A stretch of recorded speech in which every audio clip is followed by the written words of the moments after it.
man. But I think another thing that I think like another event recently that I think was definitely I don't want to say controversial, but it upset me how it all played out. Pissed me off. For those of you who aren't aware, UFC 272 was a great card. A lot of great fights on the card. There was actually the main event. Sorry, go ahead. I was gonna say there was actually a fight. I think Edson Barbosa fought the person he lost to. Brian Mitchell. Yes, Brian Mitchell. Yes, no, that fight that was a great Brian Mitchell fight. versus Edson Barbosa. That was a great fight. That was crazy. And I was not aware that Edson was that accomplished as a fighter. And then when I saw Brian Mitchell, he was 14-1, and it wasn't even like ranked in the top 10. Yeah, nah. I was shocked. I'm like how are you that good? You don't even have 2 losses in your career. You fought over 10 fights and you're not even ranked. So hopefully this Edson fight definitely gets him like a shot at the I think it was the featherweight division. Yeah, I think hopefully, so, yeah, hopefully he gets a shot in the featherweight. The featherweight division, it's been pretty weak since Demetrius left.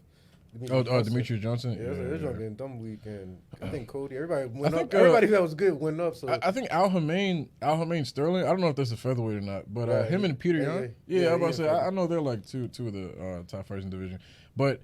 Nah, so the main card, Colby Covington and Jorge Masvidal. Bro, they were talking so much smack. Like the story behind that. I was about to say you gotta. Yeah, I don't know like the actual specific details. Like Jorge Masvidal and was a Colby. They all part of the American Top Team. So like that's like the top. Like one of the top training gyms and all that. Like, based on the East Coast. So like they broke up. Like they're not friends no more. They used to be brothers. Like real. They used to be roommates too, right? Yeah, they literally came up together. They were best. Right. Pretty much, they were best friends. So this picture is. So what happened? Pretty much to put it in layman's terms. What I took from it. Once Colby started reaching a certain amount of success. It wasn't even the fact that Masvidal didn't like that. It was the fact of how Colby was acting after that. Bro, he started becoming a Trump supporter, just wilding out. Yeah, it was like Colby just started becoming a dickhead, bro. Like Colby started doing wild. He wanted to be he wasn't getting no money. He's still not getting no money. He's not a drug. Colby? Yeah, he's not a. But he thinks that like being this like. But he thinks being the. He thinks being American. Yeah. He's trying to be the super Captain America, get all the Trump Republicans. Well, he be walking around with the flag on his back. It's smart. Like it's smart because like he is getting more publicity, more money, but like he just went down the wrong route. Jorge Masvidal, he stayed down. He's still the same, same person. And he just feels like it's like he pretty much just changed up his whole personality and who he is just for the money, for the fame and money. So it's like he didn't like that, and he called him out on it, and it's pretty much that's where that came from. They shouldn't have to be a BMF title on the line. What pissed me off about this is like they had all this back and forth, and Colby was talking about all this smack, how he's gonna knock him out, and then when we got into it. He pretty much was hugging him and wrestling for the first 2 rounds. Yep. And like, a lot of people along with KC, made the point of like, it's part of the game and I get that. But it's like, he's coming off an injury though, so like maybe he wasn't trying. It looked like he was like. I didn't even know. I didn't even know that. Jorge looked. He tore his knee up like 8 months. That was his first fight back. Okay. I know what you're talking about. Yeah. So like that's why I was like I wasn't expecting him to stand up, but like the fight was pretty. It was boring for what it like. It's like it was a few knockdowns, but I mean, like, it was a few knockdowns. It was worth it. And when they was going straight up, it was Jorge got him, and he got him down to one knee, had him stumbling. My thing was just the fact that, like, and I mean, like Malik said, I don't want to be that guy, but it is mixed martial arts, Ultimate Fighter Championship, excuse me. So it shouldn't just be like if you want to box, you know what I'm saying, throwing hands. You could go box. You can go box. You know what I'm saying. So that's my only thing about that. But the thing with like UFC and how Dana's running it right now, like they just keep pushing wrestlers. Yeah, like, they're trying to push like the best like fighter. They pulling like they just not like it's no more. It's not like everybody's fighting the same style. And trying to get the same money, and that's why UFC they're not drawing no money. That's why everybody's going to boxing. Well, I think specifically Usman and Adesanya and Cyril Gane. I think they're like the 3 and they're biggest. Still all 3. They're the top 3. Literally in boxing, somebody on the undercard still making more than them. That's why they're not. That's why they're always trying to go over. Usman, I heard Usman made like I think he took back like what 2. Was it 2 mil or 1.1 mil? I don't know. McGregor used to cash in 30 mil to 2 mil. 2 mil to him.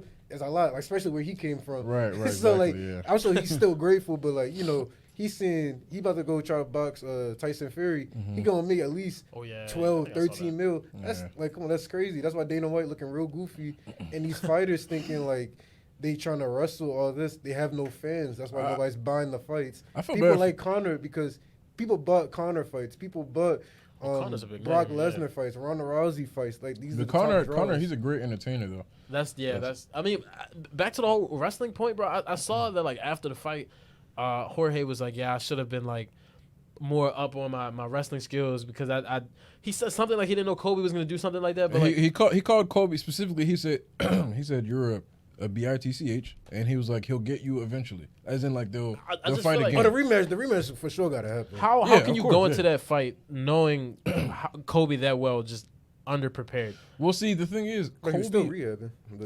And Colby made it seem like, I mean, he said he was gonna knock him out. Like he made it seem like he was gonna attack him. Come on now, I can say I can fly. You gonna believe me? I mean. Like, come on now. That's I think that's a little off. Bro, you're literally taking his words at face value, bro. I mean, like, I'm pretty sure he thought it was about to be a fist fight. He think about to, start throwing haymakers. Jorge got the fastest knockout in UFC, so maybe he thought he was really about to be some standing up stuff. You saw how when they first started, he tried to go for the knee. He did. He tried to go for the knee when it first started. When literally bell rang, he was like, my point exactly. You see how Colby he made the fight boring, and this is why he doesn't draw no pay-per-view buys. He just there. Everybody just a guy there. That's why UFC's not making the money. That's why Dana's gonna be losing a lot of his fighters. Hey man, had he just got but you know what, Dana White, he just had an interview on ESPN, and they were asking him about that. Like, how do you? I think it was Colin Cowherd had him on ESPN last week, and he was I said ESPN had him on the Herd last week, and was talking about like, what do you think about like how you're viewed as a owner of the UFC? And he was like, if you don't like it, you can go create your own league. And that's why his champion's about to leave. That's why. What is it? That's why he's about to leave. He's lucky that he won, so he got the bread, and he's about to get the surgery. But all his top fighters are leaving. I know he's no problem with this though. I know Jared Cannonier. Like, I know he's like, at one point he was struggling with his purses. His like half of his purse was going to his gym, his people, his trainers.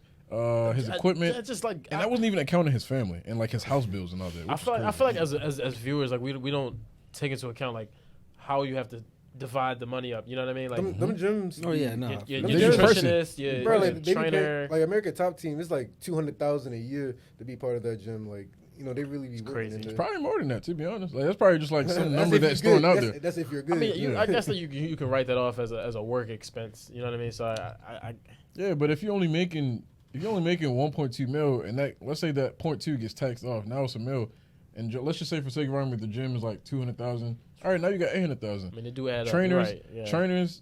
Then you got actual play, like other stuff, like other UFC expenses we're not thinking about right now. Okay, let's say that's another 100,000. Now we're at like what 800,000, something like that. Then you got your living expenses, how you want to live. Let's say that's another 100,000. Then your family, whatever. So now you do without even getting a chance to really spend the money on how you want, you already lost half of it. And let's say they work too hard just to make barely enough to live the type of life they want to live. Bro, you could die in a matter of 10 seconds in the ring. Yeah. Imagine you died and they were like, yeah, he only walked away with $800K. Derek Lewis and Curtis Blades. Long-term health issues. Dana White, he gonna see all these fighters now. The big fighters, they're gonna start signing these small fighting contracts, like 4 fights. And keep reading up on, keep trying to get more money, because nobody's about to sign a 10-deal contract. Like 10 fights, that's like 3 years. That is a long time. And if you outperform that, all of a sudden now you gotta try and renegotiate. And then wait. What you think Usman? Exactly. He's trying to leave. I was about to say Usman though. Him and Adesanya, I think they definitely have a. Adesanya, he for sure leaving after this. He gonna go box. He gonna have to box. He's seen the money in there. That's why I'm like, Dana White, he thinking he's doing the right thing. It's going to come back to bite him, and he's going to look real dumb. Mm-hmm. I don't know. Just to go off like Masvidal, so because my whole thing with Masvidal and Covington, like, me personally, Masvidal, before the fight, he was 35-15. To me, as a UFC fighter, I don't think that's necessarily a great record. Yeah, you won 20 more fights than you've lost, but you fought 50 fights and you've lost. This is just me personally. If you as a fighter, if you lose over like 5, 10 foot, like he was 18 though. That's true. That is true. He hasn't fought in a long fight for time. over like 10. That's like 34. One loss a year. Yeah, A loss a year. Come on. That's like UFC, like especially they start counting like amateur fights. That's why that's why Yo said like he was like 10-1. He probably were 5 of them was probably on the WFC. I forgot what it's called. The ultimate like the fighter. I forgot what it's called. I know what you're talking about. But, I was like, the point I was gonna make was just Masvidal. Like I'm not a. And then another thing with him was like I saw the video where he was like, the reason why he wants to win so bad is because he wants to show people that you don't have to be like this. You don't have to talk. You don't have to talk crap. You don't have to like be negative. You can win just putting your head down, doing your thing. I'm like, okay, that's cool. So you could have easily just done that with Colby. Put your head down, anticipated that he was gonna come at you a way you didn't expect, and then win the fight. You know what I mean? Granted, he probably did think, okay, we're gonna duke it out. Like, man, we're gonna actually fight and see who's a better fighter. Colby was like, nah, I'm trying to win the fight. However, I have to win. I'm gonna get my points. I'm gonna do what I have to do. And overall, I just think Masvidal he got expended after like the second round. He was gassed. Yeah, you can see it. That's what I was. That's the point I made. That he looked gassed, but he was gassed. I think that's gonna wrap up another episode. Great episode. Before we end, I do want to say that gas prices are ridiculously high right now. Oh my goodness. I just wanted to throw that out there. $4. I just wanted to put that little tidbit in there. And as a wise prophet once said, I ain't come over here for nothing. And I'm gonna let y'all finish that line. Hey, before we go, I just want to give a quick shout out to my man's Chris. Chris, I appreciate you, big dog. He know who I'm talking about. He gonna know. I think we that's gonna wrap up another episode. So everybody stay safe. Stay safe, stay COVID free. Appreciate you. See ya.